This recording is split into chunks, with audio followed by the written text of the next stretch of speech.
మన కోసం దేవుడు దాచి ఉంచిన ప్రతి మేలు మన జీవితంలో అనుభవించడమే కాకుండా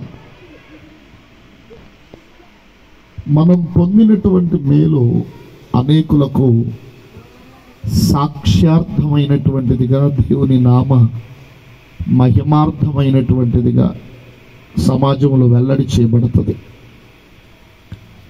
దేవుని పిల్లలమైనటువంటి మన జీవితాల్ని ఈ సమాజంలో దేవుడు చాలా ప్రత్యేకంగా ఏర్పరిచాడు. ఎంత ప్రత్యేకంగా ఏర్పరిచాడు అంటే, మనల్ని గమనిస్తున్న వాళ్ళు, మనల్ని పరిశీలన చేస్తున్న